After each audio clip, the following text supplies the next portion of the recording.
This is Chicago's Morning Answer with Dan Proft and Amy Jacobson on AM 560. The Answer.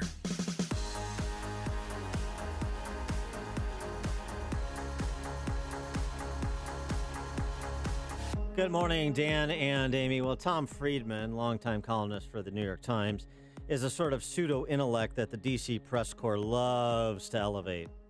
And he was on with Morning Joe yesterday doing some of what he does, which is impersonate a foreign policy expert, and then also commenting on the greatest threat to Western civilization in our representative republic. Of course, it's not the Russians. It's not nuclear Iran or nuclear North Korea. It's the President of the United States. Here's a little preview of what you're going to be hearing from congressional Democrats, a version of, for the next 6 months. Tom Friedman on Morning Joe being interviewed by the equally dizzying intellect of Mika. Look, these midterms are soon to be upon us. And I only have one piece of advice for people. You have to vote for a Democrat. Yeah. Because, and I say that as someone who's, I have a lot of very conservative leanings on a lot of issues. I'm from free trade, I'm, pro-globalization, pro-business. But the fact is, John, the worst Democrat running for Congress or the Senate today is better than the best Republican, because the best Republicans, except those who are tragically dying or retiring, simply will not stand up to this man. Right. And if you see the norms that he is violating, the way he is trashing some of our most cherished institutions, things like the FBI, the Justice Department, the spreading of conspiracy theories from the bully pulpit of the White House, that is a threat to the very fabric of our society and the very fabric of our democracy. So I'm approaching this election coming up unlike any other election. I don't care about, it's not for me about, I care about these issues, but for me it's not about gun control, it's not about abortion, it's not about high taxes or low taxes. It's about whether we can get a lever of power that can restrain this man for the next 2 years, because the man sitting in the Oval Office today is the greatest threat to our democracy. Greatest threat to our democracy is President Trump needs to be restrained. That's the value proposition for Democrats in the fall. Stop Trump, impeach Trump. The worst Democrat is better than the best Republican. Let's see if a Republican candidate for U.S. Senate, the nominee in Indiana, Mike Braun, running against one of those worst Democrats, Joe Donnelly, agrees with that. Mike Braun, thanks so much for joining us. Appreciate it. Hey, thank you. Thanks for having me. We've heard your commercials. Congratulations on your primary victory over two incumbent congressmen. No easy feat. What do you say to Tom Friedman's formulation about the worst Democrat being better than the best Republican because it's all about putting a governor, so to speak, on Trump? Well, I think, that reaction to somebody that's kind of shaken the system like President Trump has is to be expected. I think Friedman comes from the class of being happy with how Washington has performed and behaved over the last 2-3 decades. And to me, it's kind of taken us down the road towards impending calamity when it comes to the fact that, we don't live within our means. We just don't do basic things in a way that most people would expect. And then when you've got somebody that does have a bravado, a different kind of style, and they equate that with, being the end of, kind of government as we know it. To me, it's crazy talk. Indiana, he won by, I think, 19 points in 16. I beat two incumbents with margin because Hoosiers generally have the common sense to see through that kind of haze. And to me, I distill it into this simplicity.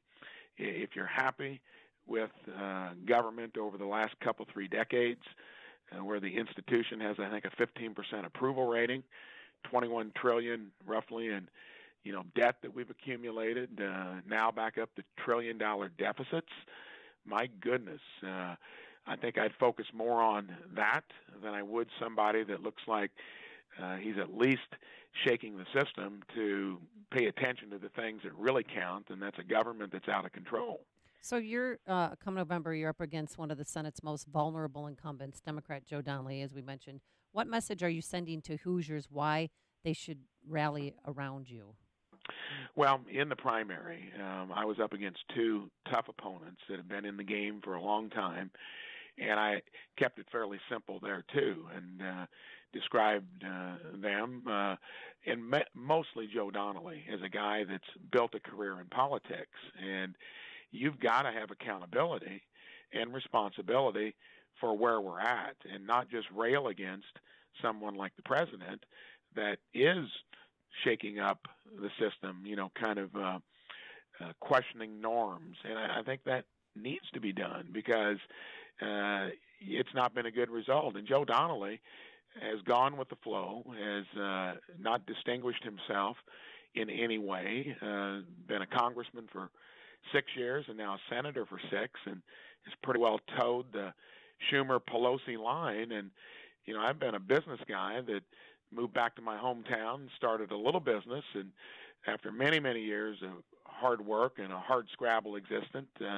turned it into a national one. I have 3 of my 4 kids in the business. Kind of gives me the peace of mind to do this.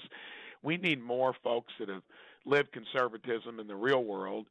If you keep sending the same kind of people like Joe Donnelly that have been part of the problem, that believe in larger government, have no idea how to balance a budget because they don't come from conservatism practiced in the trenches, we're going to expect more of the same. And Joe's got a record that was difficult in the primary. We were all conservatives philosophically. My main case to the public was, let's quit sending folks that have made a career out of politics where they calculate their vote to get reelected, do things in a way when they get there, they forget what they said while they were campaigning. I'm going there, I think, for the right reasons. I've addressed health care issues in my own business and found a way to freeze costs and give better care in a sustainable way 8-9 years ago. I've worked on hard projects like, rebuilding our infrastructure in the state of Indiana. We'd be the envy of most states now with the hard decisions we made back in 2017. Everything I've learned, I've done it in the real world. These guys that go there and make a career out of politics, they've given us what we got, and apparently guys like Tom Friedman like that. I think that's a good point you raise about living a small C conservative life in the private sector. But also in Indiana in particular, the turnaround that started with Mitch Daniels at the beginning of the century, that has to help because it seems to me the Republican brand in Indiana has really increased in equity over the last 15 years because of the conservative reform path that Hoosier Republicans have taken under Daniels and Pence and now Holcomb, and in the state legislature. You have a record of success. You've turned the state around. I mean, Indiana is in a much different place than it was before Mitch Daniels took over 15 years ago. Well, it's ranked the most effective state government in the country. It would be, in terms of the parameters for business-friendly climate, it ranks in the top 5 across almost all categories.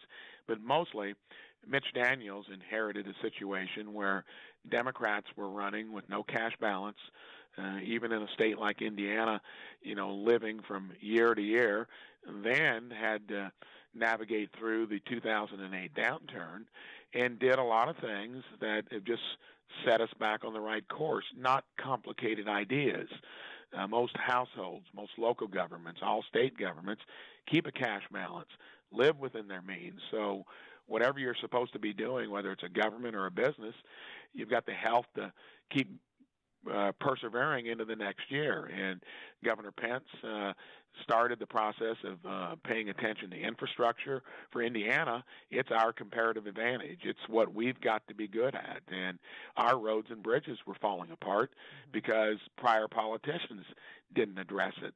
I'm a fiscal conservative, and I could tell the difference between a tax that goes to consumption versus one that goes to a tangible investment. And what for Hoosiers would be the most important thing that we need to get right would be our crossroads of America and our infrastructure. We made that hard decision. And I think that's the kind of thinking along the lines of a business. You don't wait until your roof falls in, to repair it. You make tough decisions where you need to, but you keep government lean and mean so it can do its job. I think in a limited way, but in an effective way. All right, well, let's Indiana talk about has done that. I-65, though. You need to resurface or expand or put a shoulder on the road for I-65. And you got to teach people you drive on the right and pass on the left. You think I've spent some time on I-65? Do you have some time to be a traffic cop on I-65, Mike?